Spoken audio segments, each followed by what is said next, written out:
Well, I think it's about time for something completely different, and yeah, let's pivot to something I don't think I've ever really covered this style of music before. Let's do it. So I stumble back to bed. Something's not quite right. In Case I Make It by Will Wood. So Will Wood is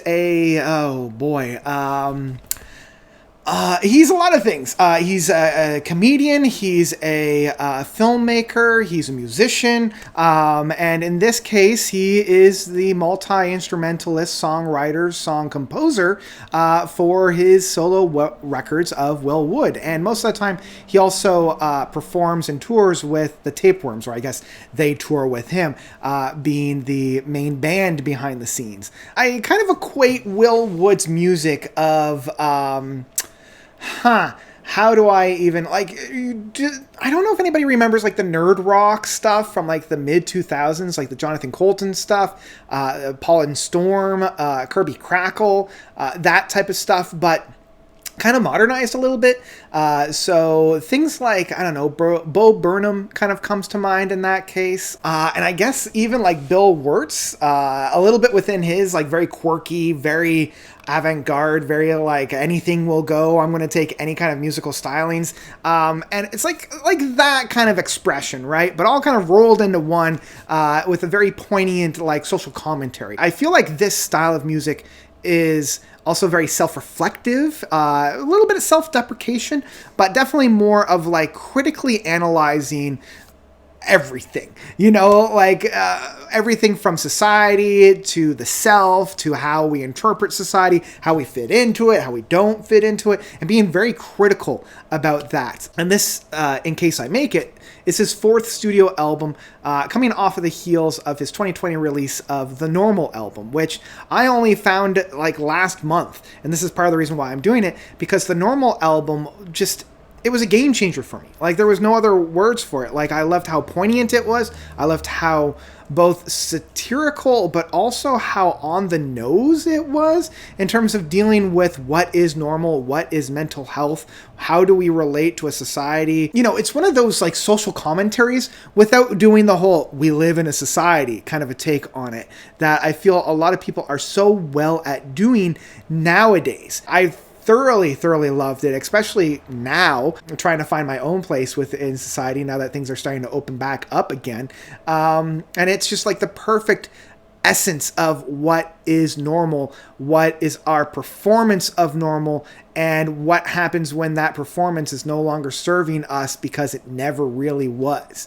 So really love that album. Very poignant, very on the nose.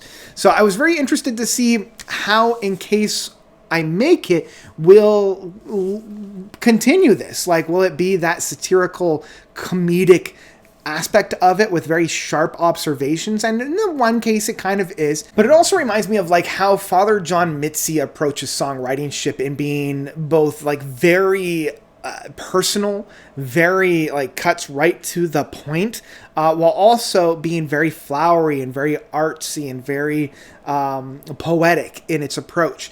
Man, I'm using a lot of different kind of concepts and like images in this one.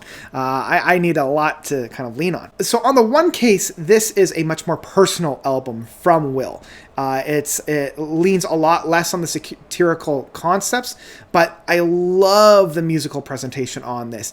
It combines kind of the singer jazz bar approach with a little bit of a big band aspects of it. It's kind of a little bit harder to pinpoint. Like, I feel like because so many different artists are using this style of music nowadays, in about 5 to 10 years, we'll have like a very clear definition of what this was.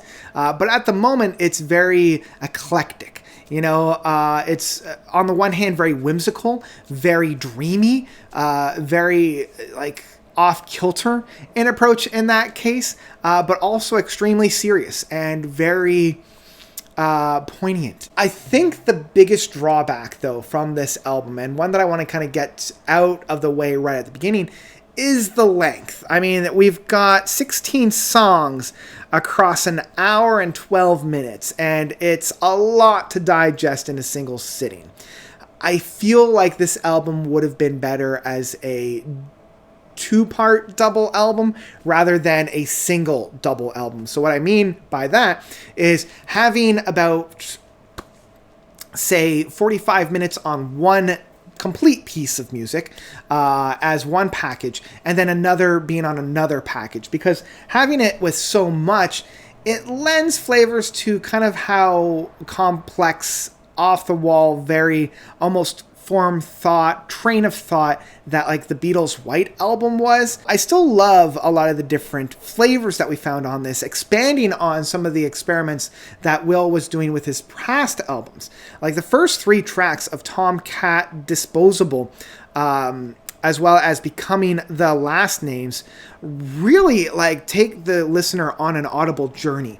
You know, like both of these tracks do not sit still. They waver and move and slide all over the place for a number of minutes. Like we're over about the 10-minute mark within these 2 tracks, which allows for a little bit more of a come down by the time we get to Cicada Days, as well as the interesting name of a Euthanasia. And, you know, it really does go to show the brilliance of Will Wood with the track of Euthanasia, where it's got this very whimsical, joyous, almost like ukulele guitar strumming going on, and a bouncy note inflection within the lyrics, but the lyrics themselves are very drab, they're very melancholical, very like somber, and the overall tone of it matches the lyrical content, even though it's being presented in this very whimsical aspect. So it makes like almost this very interesting and overlaid dreamscape in that sense. And it's very interesting because on the one hand, there's not a whole lot of variety on a lot of these tracks. Like it's either Will on the acoustic guitar or Will on the piano playing out different movements, and we found this with Falling Up, That's Enough, Let's Get You Home, and it's kind of a lot. These 3 tracks kind of feel very, very similar in that case. You know, there's not a whole lot of variety in terms of tempo, in terms of like musical expression, but there is still, you know, enough characteristics within these individual tracks. Like it's kind of a lot having a very pleasant clarinet section on it. That's Enough, Let's Get You Home having very interesting dynamics within the playing styles of the piano and the guitar, and Falling Up having a very, you know, very soothing, very buoyant, I guess would be the right word, rhythm section on it. But I do feel as though these songs begin to bleed together and they don't have a complete distinct characteristics. And unfortunately, it does come to a little bit of a head with the Half-Decade Hangover, which is very lackluster, very somber, and at almost 5 minutes, I feel myself beginning to tap out, and I'm only at I'm at that halfway mark. I'm at the 8th track at this point. Now, luckily, the album does pick up a little bit more once we get into Vampire reference in minor key, where it's got a lot more of a personification of the lyrics within the singing styles. There's like this very clear character that's being played on this track. So after that, we kind of get a play off of one of the tracks from Radiohead's OK Computer, and it's actually called OK Computer. You Like It This Way, and it's fine, but it's basically just a little bit of a carbon copy of the track from OK Computer. The main character finally picks up the 11th track, and it's finally bumping. It's finally doing something different and new on this album. I find, you know, the commentary about it is very poignant as well. Really enjoying the essence on that case. And unfortunately, I don't know, we get to Against the Kitchen Floor and Sex, Drugs, and Rock and Roll. We're kind of back into that lethargic pace. So with the main character being this little bit more of a change of pace, I was kind of disappointed to see us back into that lethargicness with Against the Kitchen Floor and Sex, Drugs, and Rock and Roll. Now, I still actually really, really enjoy Sex, Drugs, and Rock and Roll, even though it's basically just Will and the piano.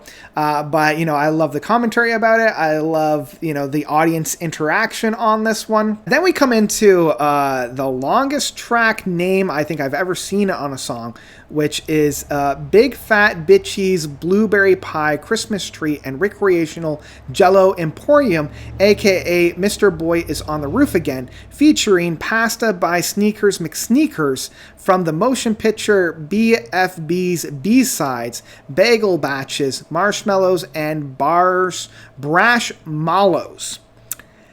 Saying that was probably longer than the actual track itself, because it sounds like a little bit of a carnival game. And then we come into my favorite track of Willard, the 15th track. It's very big, it's very bumping, it's very whimsical in terms of like a musical show tune in that case. And I like how within this track we go from style and genre to style and different genre, moving around quite a bit. It's got a lot more energy to it, it's a lot more bumping, it's a lot more lively. And then we finish off the album with White Noise, again, having a little bit more of a somberness, a lot more personal in that effect. And it kind of ends, in my mind at least, a little bit on a low note. But, yeah, there you go. So in the end, In Case I Make It is a big mixed grab bag that is a lot to take in. You know, it's a lot to take in. It's definitely the most personal album that I think Will has ever done. On the one hand, like self-deprecating and inflecting album I think he's ever done, but it brings about quite a bit of beauty as well. It's just a lot to take in. And I think this is an album that Will needed to get out. And I'm very excited to see where Will is going to go from here after playing with so many different styles. As I mentioned, I still feel as though this album would have benefited by being a 2 double album with a lot more of the somber tracks on the one and a lot more of the quirky, experimental, very fun tracks on the other. It probably would have been a little bit more of an enjoyment album than what we ultimately got. So yeah, I think in the end I will say that In Case I Make It by Will Wood is still one that I would download. There's more to like on this album than there is to criticize, and again, Will's writing and poignant lyricistness, his poetry on this really is the highlight of this. I just wish that there was a little bit more of a get up and go within the music and a little bit more variety of the music with an album this long. But there you go. That's what I've got for Will Wood's In Case I Make It. If you like this, I would highly recommend the normal album, and I would actually recommend checking that one out maybe first. But yeah, that's what I've got. What did you guys think of this album? Did you love it? Did you hate it? I know it's a little bit different than what I normally look at, but I've still been really, really enjoying it, and I've been listening to Will's music a lot lately. So yeah, I still say give it a try. And whatever you thought about this album, please let me know by commenting down below. That's all I've got for you guys today. That's all I've got. So thank you all so much for watching. As always, you guys are definitely the best. And until next time, notes out.